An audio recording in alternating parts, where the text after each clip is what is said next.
మేనిఫెస్టోను ఒక బైబిల్గా, ఒక ఖురాన్గా, ఒక భగవద్గీతగా భావిస్తూ ఏదైతే మేనిఫెస్టోలో చెప్పామో అందులో 99% వాగ్దానాల్ని నెరవేర్చి ఇంటింటికి మళ్ళీ ఆ మేనిఫెస్టోను పంపి ఎన్నికల వాగ్దానాల అమలు మీద సమాజం మొత్తానికి అందించిన చైతన్యం పేరే సిద్ధం.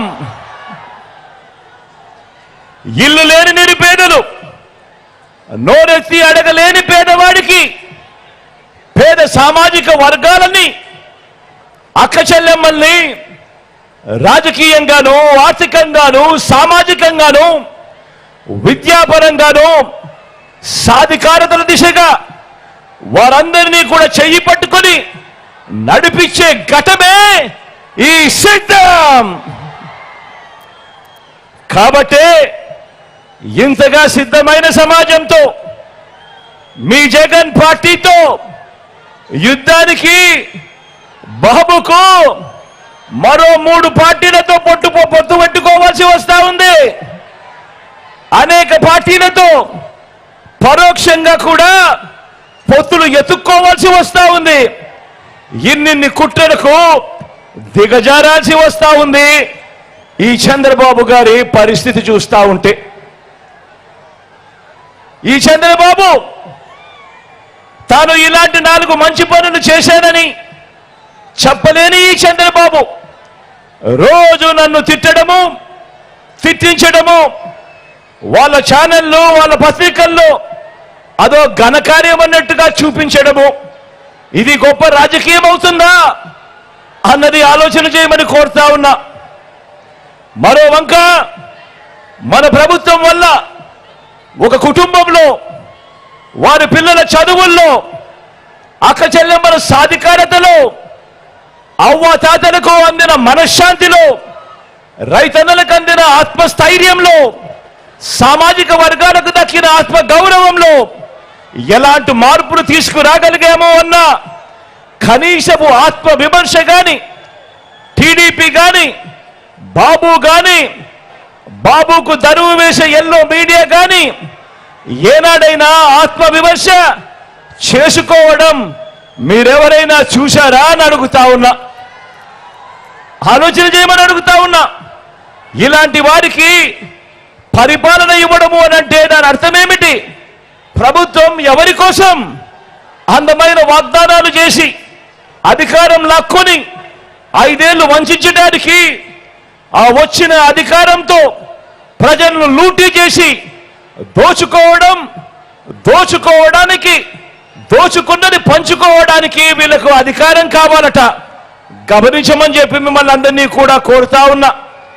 అదే మీ బిడ్డ పాలనలో నిర్మిస్తా ఉన్న సమాజం ఎలాంటిదంటే, ఇక ఏ పిల్లవాడు, ఏ ఒక్క పాప తన కులం వల్లనో, తన మతం వల్లనో, తన ఆర్థిక పరిస్థితుల వల్లనో మంచి చదువులేకపోయాను అని అనుకోవటానికి వీల్లేని సమాజం మీ బిడ్డ నిర్మిస్తా ఉన్నాడు.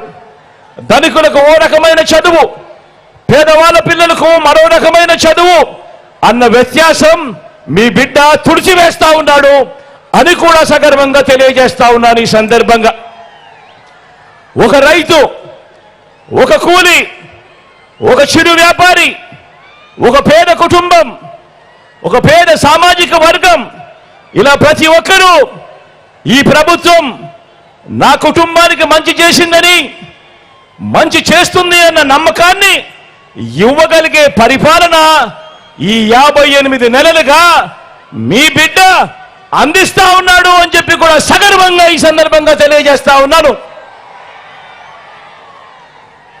ఆలోచన చేయమని అడుగుతా ఉన్నా. 14 ఏళ్ళు చంద్రబాబు ముఖ్యమంత్రిగా చేశాడు. 3 సార్లు తాను ముఖ్యమంత్రిగా చేశానని చెప్పుకుంటాడు. మరి 14 ఏళ్ళు ముఖ్యమంత్రిగా చేసిన చంద్రబాబు గారు పేరు చెబితే ఇక్కడున్న మీలో ఎవరికైనా కూడా కనీసం ఆయన చేసిన ఒక్కటంటే ఒక్క మంచైనా గుర్తుకొస్తుందా అని అడుగుతా ఉన్నాను. 2 చేతులు పైకెత్తాలబ్బా, ఇలా ఇలా ఇలా ఇలా ఇలా ఇలా ఇలా ఇలా ఇలా ఇలా ఇలా ఇలా 14 ఏళ్ళు ముఖ్యమంత్రిగా ఉన్నాడు. 3 సార్లు ముఖ్యమంత్రిగా చేశానంటాడు. మరి అలాంటి ఆయన పేరు చెబితే ఆయన చేసిన పేదవాడి కోసం ఆయన చేసిన ఒక్కటంటే వస్తుందా అని అడుగుతా ఉన్నాను. రెండు చేతులు పైకెత్తాను, ఇలా ఇలా ఇలా ఇలా ఇలా ఇలా ఇలా ఇలా ఇలా. మరో వంక మీ బిడ్డ కరోనా లాంటి కష్టంలో కూడా మీ బిడ్డ ఎప్పుడూ సాకులు ఎత్తుక్కోలేదు. సాకులు చూపకుండా ఏ ఒక్క డీబీటీ అంటే ఏ ఒక్క బటన్ నొక్కడం ఆగకుండా నా అక్క చెల్లెమ్మల కుటుంబాలు బాగుండాలి, ఆ అక్క చెల్లెమ్మల పిల్లలు బాగుండాలి, ఆ అక్క చెల్లెమ్మల బతుకులు బాగుండాలి అని వాళ్ళ కష్టం మీ బిడ్డ కష్టం కన్నా కూడా ఎక్కువ అని చెప్పి భావించి కరోనా లాంటి కష్టాల్లో కూడా ఏ రోజు సాకులు చూపలేదు మీ బిడ్డ. బటన్ నొక్కడం ఎక్కడా కూడా మీ బిడ్డ ఆపలేదు అన్నది మీ అందరి సమక్షంలో గర్వంగా కూడా చెప్తా ఉన్నా.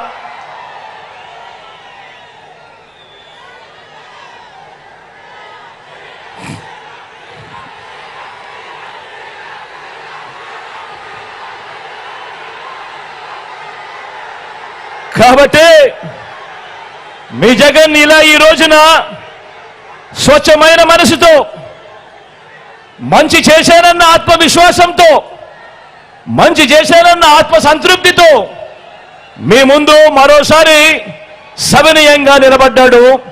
తలెత్తుకుని మీ బిడ్డ నిలబడ్డాడు మీ అందరి ముందు. 2024 ఎన్నికల్లో కూడా చేయలేని ఏ వాగ్దానాలు మేనిఫెస్టోలో మీ బిడ్డ పెట్టడు. నా రాష్ట్ర ప్రజలు